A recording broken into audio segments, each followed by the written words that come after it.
அனைவருக்கும் வணக்கம். இந்த வீடியோவில் நம்ம என்ன பார்க்க போகிறோம் அப்படின்னா, உடல் எடையை எப்படி ஆரோக்கியமான முறையில் அதிகப்படுத்துறது அப்படின்னு பார்க்க போகிறோம். இப்போ என்ன பண்ணணும் அப்படின்னா, இப்போ இருக்கிற ஜென்ரேஷன் நிறைய பேர் உடல் எடையை அதிகரிக்கிறதுக்கு நிறைய ஜங்க் ஃபுட்ஸ் எடுத்துக்கிறீங்க. அது எடுத்துக்கக்கூடாது. அது உடலுக்கு ரொம்ப கெடுதலாக இருக்கும். உணவில் பார்த்திங்க அப்படின்னா, கார்போஹைட்ரேட், நல்ல கொழுப்பு சேர்ந்து புரதச்சத்து நிறைந்த சரிவிகித உணவாக தான் நம்ம எடுத்துக்கணும். அதுக்கு தான் நம்ம ஊட்டச்சத்து முறையை ஃபாலோ பண்ணணும். இப்போது நீங்கள் அதிகப்படியான தூக்கம், அதிகப்படியான உணவை எடுத்துக்கிறதுனால உடல் எடை அதிகமாக கூடும் அப்படிங்கிறாங்க. அந்த மாதிரி கிடையாது. இப்போ சாப்பாடை எடுத்துக்கிறீங்க அப்படின்னா, இப்போ காலையில் எடுத்துக்கணும்.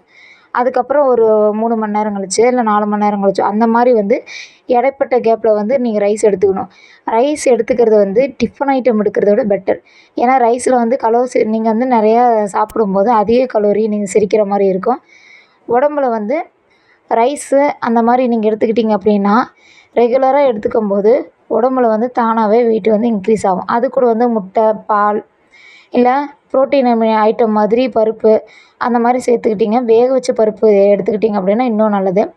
அடுத்து நான்வெஜ்ஜில் பார்த்திங்க அப்படின்னா, சிக்கனில் நிறைய ப்ரோட்டீன்ஸ் இருக்குது. நீங்கள் அந்த மாதிரி நான்வெஜ் எடுக்கும்போது வீக்லி 2 டேஸ் அந்த மாதிரி எடுத்துக்கோங்க. கன்டினியூஸாக எடுக்கிறது உடம்புக்கு ரொம்ப கெடுதலை கொடுக்கும். அடுத்து செவ்வாழை பழம். செவ்வாழை ரொம்ப உடம்புக்கு நல்லது. செவ்வாழை எடுக்கும்போது நீங்கள் ஒரு செவ்வாழை பழம் எடுத்து அதில் நட்ஸை ஆட் பண்ணி நீங்கள் ஜூஸாக குடிக்கணும். அப்படி குடிச்சிங்க அப்படின்னா வெயிட் 1 வீக்கில் தானாகவே உங்களுக்கு டிஃப்ரெண்ட் தெரிய ஆரம்பிக்கும். இப்போ ஒரு செவ்வாழை எடுத்துக்கிட்டிங்க அப்படின்னா அதில் நட்ஸு ஒரு 4 முந்திரி பருப்பு, 2 பாதாம், 2 திராட்சை அதாவது கிஸ்மிஸ் பழம், 2 பேரிச்சம்பழம், அத்திப்பழம் இதெல்லாம் ஆட் பண்ணணும். ஆட் பண்ணி நல்லா மிக்சியில் கொரன்னு அடிச்சிங்கன்னா இல்லைன்னா நல்லா பவுட்ரு மாதிரி அரைச்சி அது கூட காய வச்ச பால் அதை மிக்ஸ் பண்ணி நீங்கள் குடிச்சிங்க அப்படின்னா உங்களுக்கு 1 வீக்லேயே உங்களுக்கு நல்லா டிஃப்ரெண்ட் தெரியும். இதோடு என்ன பண்ணணும் அப்படின்னா, அதிகப்படியான உணவில் காய்கறிகளை சேர்த்துக்கங்க. அது இன்னும் உங்களுக்கு பெட்டராக இருக்கும். இப்போ காய்கறிகள், உணவுகள் இதனால் மட்டும் காய்கறிகளில் இருக்கிற நிறைய ஊட்டச்சத்து இதனால் மட்டுமே உடம்பு ஏறணும் அப்படின்னா அதனால் மட்டுமே உடம்பு ஏறாது. இப்போ ஒவ்வொரு ஸ்டெப்பாக நீங்கள் இன்க்ரீஸ் பண்ண தானாக வெயிட் கெயின் பண்ண ஆரம்பிச்சிருங்க. இதெல்லாம் ஒரு நல்ல வழியாக இருக்கும் உங்களுக்கு. அதே மாதிரி டயத்துக்கு தூங்கணும். இப்போ தூக்கம் இல்லாமல் மன அழுத்தத்தில் நிறைய பேர் தூங்க மாட்டாங்க. சாப்பிட்ட உடனே ஒரு சிலர் தூங்குறது, சாப்பிட்டு அதுக்கப்புறம் கொஞ்சம் நேரம் ரொம்ப நேரம் நடப்பாங்க, வாக்கிங் போவாங்க. அந்த மாதிரிலாம் நீங்கள் பண்ணக்கூடாது. நான் சாப்பிட்ட உடனே ஒரு 10 நிமிஷம் நடந்துட்டு அதுக்கப்புறம் தூங்குங்க.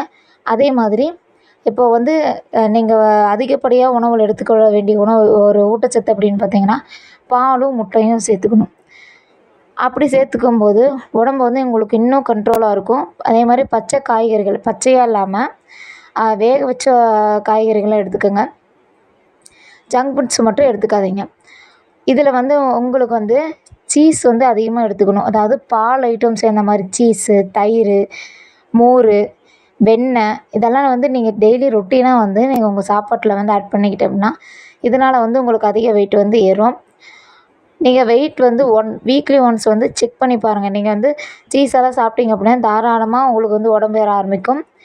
நீங்கள் அடுத்தது என்ன பண்ண போகிறீங்க அப்படின்னா, தானியம் மூலிமா எப்படி உடம்பு ஏற்றலாம் அப்படின்னா, தானியமெல்லாம் சாப்பிடும்போது உடம்பு கண்ட்ரோல் பண்ணுறவங்க தான் தானியம் சாப்பிடுவாங்க அப்படின்னு நிறைய பேர் சொல்கிறாங்க. அந்த மாதிரி கிடையாது. தானியம் பார்த்திங்கன்னா எந்த தானியம் எடுத்தாலும் முளைக்கட்டி வச்சு அந்த தானியத்தை நீங்கள் எடுத்துக்கும்போது அதில் நிறைய ஊட்டச்சத்து இருக்கும். நீங்கள் எடுத்துக்கிற பழமாக இருக்கட்டும், தானியங்களாக இருக்கட்டும், காய்கறிகளாக இருக்கட்டும், இல்லை இறைச்சியாக இருக்கட்டும், எதை எடுத்தாலுமே நீங்கள் எடுத்துக்கொள்கிற உணவு ஒரு சரிவிகித உணவாக எடுத்துக்கணும். 2வது டயத்துக்கு, அதாவது ஒரு 3 வேளை சாப்பிட்றீங்க அப்படின்னா அதை 4 வேளையாக பிரித்து சாப்பிட்டீங்க அப்படின்னா உடம்பு வெயிட் கெயின் ஆக ஆரம்பிக்கும். அதான் அதிக கலோரி நீங்கள் எடுத்துக்கணும். அந்த மாதிரி எடுத்திங்கன்னா உங்களுக்கு வெயிட் தானாகவே இன்க்ரீஸ் ஆக ஆரம்பிச்சிடும். அதுக்கப்புறம் பதப்படுத்தப்பட்ட உணவுகள் அதை எடுத்துக்கலாம். ஆனால் அது அளவாக தான் நம்ம எடுத்துக்கணும். மேக்ஸிமம் சுகர் இருக்கிறவங்க அதை கம்மியாக எடுத்துக்கிறது நல்லது. பதப்படுத்தப்பட்ட உணவுகள் எடுக்கும்போது அதுலேயும் நமக்கு வெயிட் நிறைய கெயின் ஆகும். நீங்கள் பழங்கள கூட வீட்லேயே வச்சு பதப்படுத்தி அந்த மாதிரி சாப்பிட்லாம்.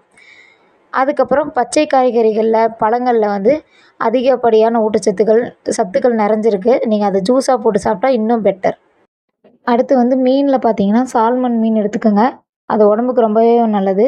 இப்போ இருக்கிற ஜென்ரேஷன் பார்த்தீங்க அப்படின்னா வெயிட் கெயின் பண்ணணும் அப்படிங்கிறதுக்காக நிறைய வந்து டேப்லெட்ஸ் கன்டினியூ பண்ணுவாங்க. அந்த மாதிரிலாம் கன்டினியூ பண்ணாதீங்க.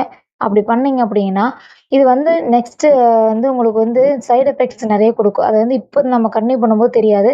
அதை விடும்போதோ இல்லை அப்படின்னா பிற்காலத்தில் பார்த்தீங்க அப்படின்னா உங்களுக்கு வந்து நிறைய சைட் எஃபெக்ட்ஸ் கொடுக்கும். அதே மாதிரி பழங்கள்ல பார்த்தீங்க அப்படின்னா, உலர் பழங்கள அதிகமா எடுத்துக்கங்க. இப்போ வாழைப்பழமே ஒரு நாளைக்கு 2 எடுத்துக்கலாம். அவகேடோ வந்து நல்ல கொழுப்பு, நெறைய கலோரிஸ் நிறைந்த ஒரு வெண்ணெய் பழம், அத எடுத்துக்கங்க. யோகா வந்து ரொம்பவே உடம்புக்கு நல்லது. அது அந்த மன அழுத்தத்த குறைக்கும். மன அழுத்தம் அதிகமா இருக்கிறவங்க பார்த்தீங்கன்னா, சரியா சாப்பிட மாட்டாங்க, சரியா தூங்க மாட்டாங்க. அதனால வந்து உணவுல வந்து சரியா கவனம் இல்லாம இருப்பாங்க. ஸோ மன அழுத்தத்த குறைக்கிறதுக்கு யோகா பண்ணுங்க. பால் பார்த்தீங்க அப்படின்னா, டெய்லியும் அதிக கொழுப்புள்ள பால் வந்து பார்த்தீங்கன்னா, டெய்லியும் காலையிலயும், நைட்டும் எடுத்துக்கங்க. அடுத்து வந்து நட்ஸு பார்த்தீங்க அப்படின்னா, முந்திரி, பாதாம், திராட்சை, அத்திப்பழம், பேரிச்சம்பழம் இது எல்லாத்தையும் சேர்த்து மிக்ஸ் பண்ணி, நாட்டு சர்க்கரையோட மிக்ஸ் பண்ணி நீங்க வந்து டெய்லி ஒரு உருண்டை சாப்பிடுங்க. அதுக்கப்புறம் பழம், அ ச பழம் நெறைய எடுத்துக்கங்க. தயிரு, புளிக்காத தயிரு, அது கூட வந்து தேன் வந்து ஆட் பண்ணிக்கங்க. தேன் ஆட் பண்ணி டெய்லி வந்து ரொட்டீனா நீங்க குடிச்சீங்க அப்படின்னா, இதில வந்து நல்ல டிஃப்ரெண்ட் தெரியும். தயிரும், தேனும்.